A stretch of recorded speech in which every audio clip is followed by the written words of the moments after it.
Assalamualaikum warahmatullahi wabarakatuh. Hari ini kita akan mencoba bagaimana regresi linier. Bagaimana sebuah regresi linier akan kita terapkan pada sebuah web programming yang bernama Google Colab. Apakah perhitungannya akan lebih cepat atau justru sebaliknya? Oke, langsung saja ke langkah utama.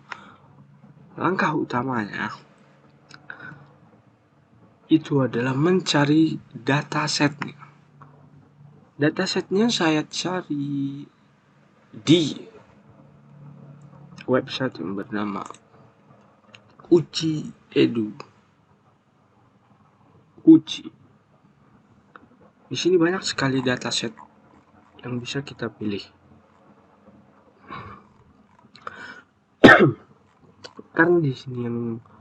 Karena kita akan memilih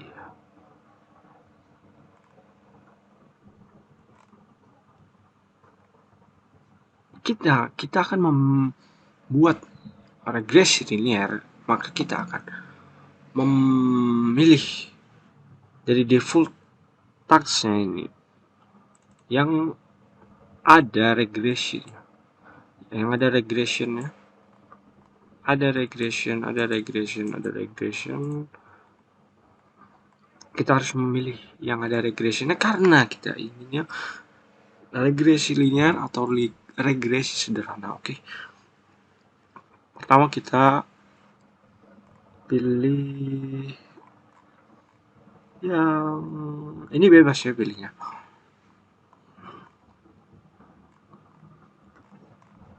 Saya akan memilih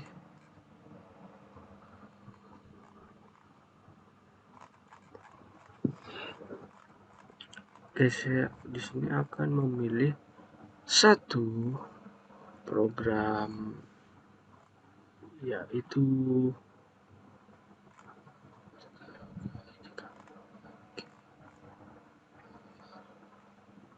Oke. Nah, saya akan memilih Real Estate Valuation Dataset. Dia bertipe data multivariate atau yang bisa disebut itu lebih dari satu variabel ya. Multivariate. Di sini dia sudah regression. Oke, kita buka. Oke. Pertama yang harus kita cek, apakah dataset ini memiliki missing value. Karena di sini N or A itu artinya dia tidak mempunyai missing value. Oke. Dan cara mengunduhnya, kita hanya perlu mengklik di download ini, data folder. Kita klik, lalu kita klik yang ini. Lalu tinggal unduh. Karena saya sudah mempunyai filenya, jadi tidak saya unduh ya. Oke, setelah kita mempunyai datasetnya, kita bisa converting ke CLS dulu. Karena bentuknya masih XLS ya. Karena saya akan mencoba menggunakan CVS, file CVS. Bisa dirubah di Excel-nya menjadi file CVS. Oke, kalau sudah datasetnya sudah diubah ke CVS, maka kita ke Google Colab. Google Colab ini saya sudah mempersiapkan codingannya agar tidak memakan waktu terlalu lama. Kalau misalkan nanti ada error, ada trouble, atau nanti ada sesuatu yang misalkan saya mengetiknya terlalu lama atau membuat codingan lagi terlalu lama, jadi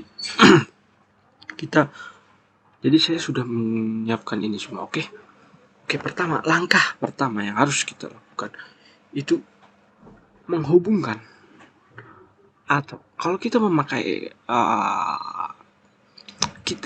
memakai Google Collapse ini, itu bisa kita hubungkan ke Google Drive. Jadi Google Drive di sini bisa terhubung dengan Google Collapse di sini. Fungsinya Google Drive itu sebagai penyimpanan dari Google Collapse sendiri. Nah, di sini saya sudah menyimpan atau sudah mengupload data set yang sudah saya ubah, yang sudah saya convert ke CVS. Saya upload di sini dengan cara klik kanan, upload file. Nah, klik kanan, upload file, dan pilih di file mana saja yang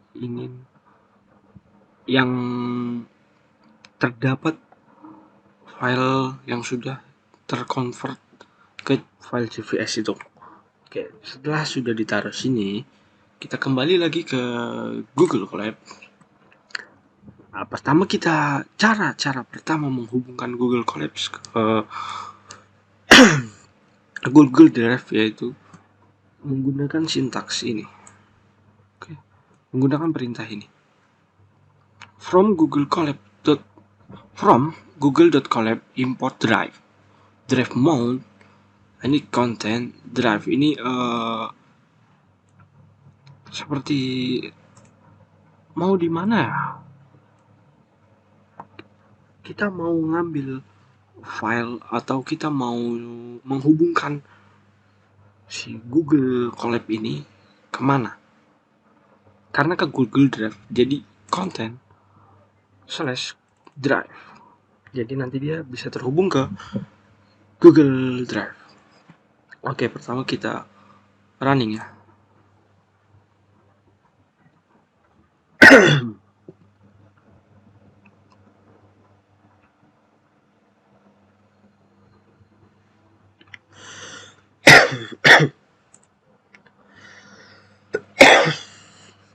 Nah, akan tampil seperti ini. Kalau tampil seperti ini, kita klik bagian sebelah sini. Ya, klik bagian sebelah sini. Kita klik. Nah, akan pilih akun. Kita pilih akun yang ini. Itu pemilihan akun itu akun yang kalian buat ke Google Collab ya. Jadi Google Collab itu loginnya pakai akun yang mana. Nah, nanti menghubungkannya juga harus menggunakan akun yang login ke Google Collab. Oke, kita login. Nah, di sini kita salin saja. Kita salin ya. Close. Kita tempel di sini. Klik kanan. Saklem. Ctrl V dan klik enter.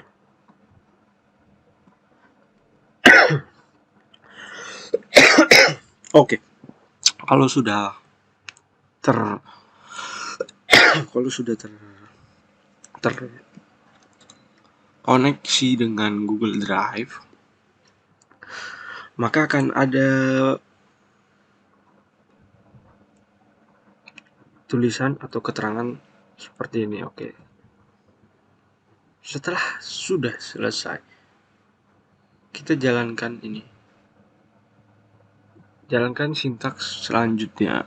Ini sebenarnya berfungsi sebagai masukan lah.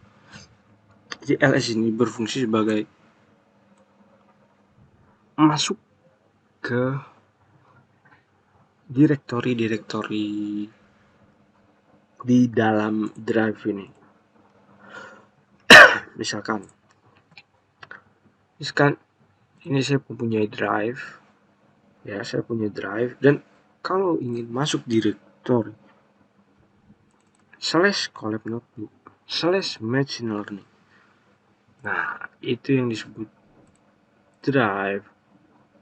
Tadi posisinya berada di my drive, terus masuk lagi ke collab notebooks, lalu ke machine learning.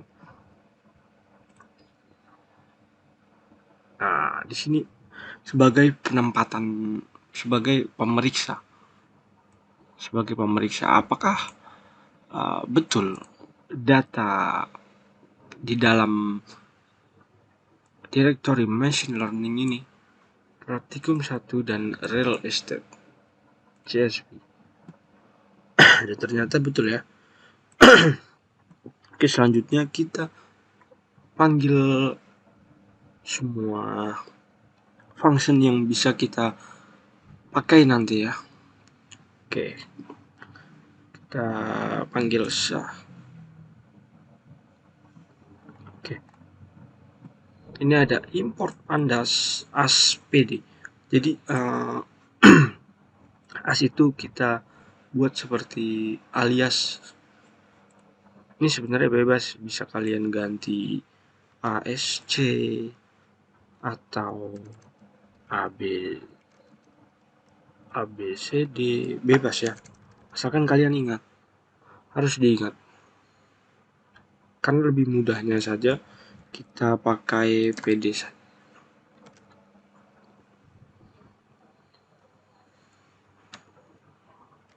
Oke. Selanjutnya import numpy as np, import os, terus kita dari matplotlib kita import pyplot, kita ubah si pyplot ini menjadi plt. Oke, kita jalankan. Oke, sudah kita jalankan, kita sudah panggil semua functionnya, jadi kita bisa pakai function ini. Oke, selanjutnya kita os hadir konten. Nah, ini fungsinya untuk aktivasi. Dan ini import, karena input os kita sudah panggil, jadi kita bisa menggunakan os atau menggunakan function os yang fungsinya untuk aktivasi, untuk konfirmasi kepada Google Colabs bahwa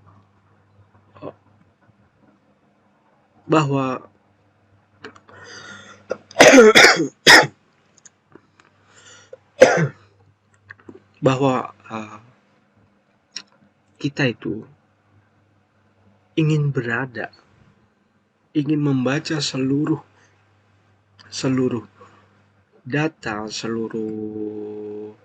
data yang ada di dalam directory atau di dalam file machine learning. Jadi kita aktivasi dulu. Jadi kita konfirmasi nih ke Google Drive. Google Drive. Ini Google Colab mau mengakses data yang hanya ada di machine learning. Ya. Data yang hanya ada di machine learning. Berarti datanya ini ya, cuma 2 ya. Yang ini sih nggak termasuk sebenarnya. Oke, kita jalankan. Oke. kalau sudah prosesnya, dia tidak ada komentar ya. Di sini tidak ada komentar ya. Ini juga tidak ada, tapi dia ada checklist seperti WA ya. Selanjutnya PWD. PWD ini fungsinya sebagai pelacak. Sebagai pelacak, kita berada di lokasi file mana. Kita ready di file mana nih. Kita sudah terkonfirmasi, kita sudah tersambung ke file mana saja. Oke, kita lihat.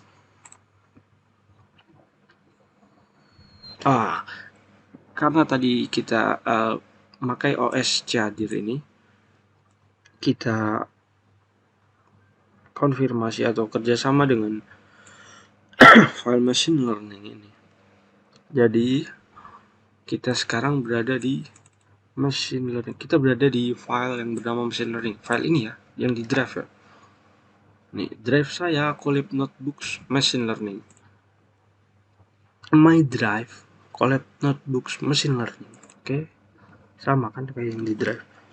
Oke, selanjutnya kita selanjutnya kita berubah nama atau kita PD ini fungsinya untuk membaca CVS dan menggantinya menjadi dataset. Oke. Menggantinya menjadi dataset atau yang disebut inisialisasi. Inisialisasi menjadi dataset ya. Oke.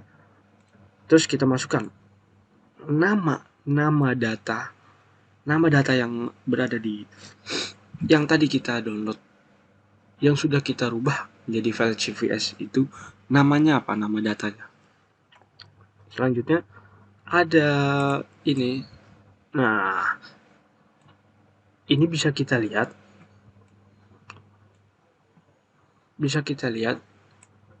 ini tuh sebagai pembatas ya. Pembatas antara ini kan real CVS ini banyak isinya ya. Ada kolom 1, kolom 2, kolom 3, kolom 4, kolom 5, kolom 6, kolom 7 ya kan. Misalkan ada 7 kolom. Nah, 7 kolom ini pasti ada pembatas. Nah, pembatasnya itu kalau kita buka file CVS ini menggunakan notepad. Menggunakan notepad ya. Nah, kita akan melihat sebuah pembatas. Pembatasnya akan seperti titik koma ini. Oke, kita running. Nah, ini ya. Ini pdread. Yang tadi saya bilang ini pdread ini fungsinya membaca file CVS. Nah, di sini kenapa saya tampilkan ini, karena kita mau ngecek bener nggak sih data kita ini, bener gak sih data yang si CVS ini, data set CVS ini isinya itu seperti ini ya. Tadi kan pertama sudah di-convert, pasti sudah dibuka, pertama sudah dibuka melalui Excel. Nah, jadi kita konfirmasi lagi di dalam sini. Oh, ternyata ini sama semua. Ini sama semua. Ya, maksud saya itu yang tadi pembatas itu. Ini adalah pembatas antara sini. Pembatas house egg. Pembatas dari jarak stasiun MRT-nya sini. Terus berapa banyak toko di daerah sana di sini. Latitude, longitude, dan house price. Ini ada pembatasnya. Oke, kita lanjut ya. Ini harus benar ya. Harus kita lihat dulu. Kalau ini betul, nggak usah dicek semua sih maksudnya. Kita untuk konfirmasi kita aja. Apakah benar file yang kita masukkan tadi, file CVS-nya isinya apakah betul. Nah, lanjut ke ini dia PD data frame. PD ini banyak dipakai ya. Data PD data frame dataset. Oke. Nah, PLT scatter. Nah, scatter di sini berfungsi sebagai penampil apa ya? Penampil gambar grafik. Oke, penampil gambar grafik. penampil grafik yang berbentuknya seperti bulat-bulat gitu ya. Kita langsung running saja kalau begitu biar lebih enak jelasinnya. Nah, ini dia nih. Scatter di sini berfungsi sebagai menampilkan atau merubah data yang tadinya seperti ini berubah menjadi data yang berbentuk grafis atau grafik ya. Nah, grafiknya ini tapi banyak ya grafiknya itu. Ada yang berbentuk seperti persen, ada yang berbentuk seperti balok, ada yang berbentuk seperti garis line, dan lain-lain. Nah, di sini saya mengambil hanya dua data. Dua datanya itu host egg, umur dari rumah tersebut, dan house price. Oke, harga dari rumah tersebut ya. House price saya tempatkan di variabel X. Oke. Ini datanya variabel X dan ini variabel Y. Ya. Nah, di sini. Nah, nanti yang ini masuk ke harga sini. Data house ini masuk ke umur rumah. Nah, ini sekali lagi bisa kita ubah. Mau kita ubah Jakarta, itu pun bisa. Nanti yang berubah itu X-nya atau yang ini X ya, ini Y. Ini grafik title ini akan merubah grafik dalam bentuk scatter. Ini akan merubah judul ya. Kita akan coba ya. Yang tadi kita rubah Jakarta, berubah menjadi Jakarta. Oke, saya kembalikan lagi ya. Nah, selanjutnya, oh iya, jangan lupa ini PLT show untuk menampilkan. Kalau tidak ada ini, gambar ini tidak akan tampil, oke? Oke, selanjutnya kita akan, ini dia. Di sini kita akan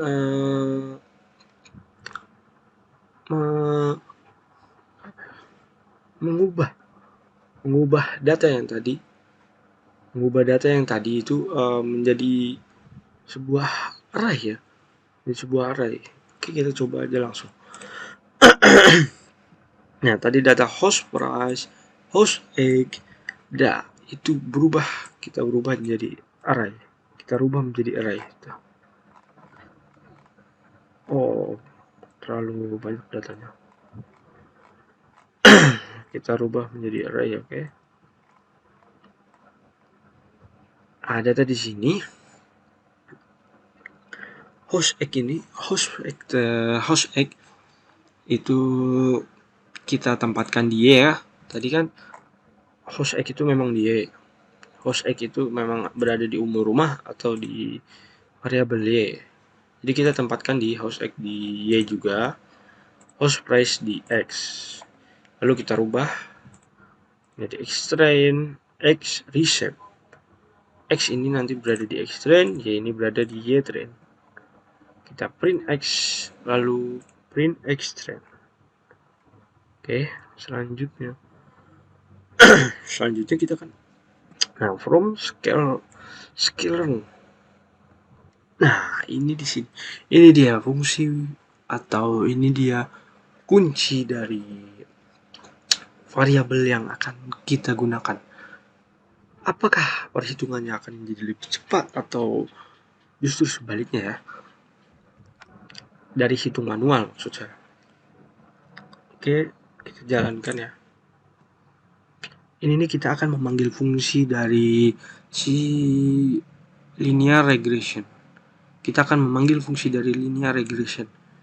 Jadi kita tidak usah menuliskan rumus-rumus dari linear regression karena sudah dipersiapkan oleh Google Colab sebagai variabel. Oke, kalau di sini sudah selesai, akan ada keterangan seperti ini. Oke. Lalu selanjutnya kita akan mengubah warna ya. Nah, sekali lagi di sini mengubah warna ini bisa dirubah sesuai warna yang kalian mau ya, mungkin. Karena saya kurang tahu juga ini bisa warna apa saja. Yang saya tahu bisa warna red, blue, yellow, dan lagi ya kemarin. Oke, yang saya tahu 3 itu. Di sini X-Train dan Y-Train. Yang bulat-bulat tadi itu loh, yang bulat-bulat tadi ini. Nah, yang bulat-bulat ini itu X atau Y ya. Atau bisa dirubah dengan X-Train dan Y-Train itu bisa berubah warna menjadi, jadi bacanya seperti ini, PLT scatter. Rubahlah grafik, rubahlah menjadi sebuah grafik scatter. Si X-Train atau bisa disebut harga dan Y-Train yang bisa disebut house egg atau umur rumah kan dirubah warnanya menjadi merah. Nah, di sini juga sama, PLT plot, X-Train, model predik. Model predik itu kayak variabelnya gitu ya, variabel dari memang matplotlibnya. Matplotlib itu bisa untuk mengubah grafik dan memberi warna pada grafik. Nah, yang di sini yang dirubah ini garis ya, ini garis. Kita akan menggaris sebuah garis linear itu yang akan berwarna biru. Lalu PLT X label diubah menjadi harga. PLT Y label umur rumah yang tadi ya. Kalau mau bisa di copy bisa copy paste dari yang atas tadi. Tapi yang di copy paste ini saja. Yang ini kita buat sendiri ya nanti. Ya, oke, kita jalankan ya seperti apa. Nah, ini dia. Ini garis yang PLT plot.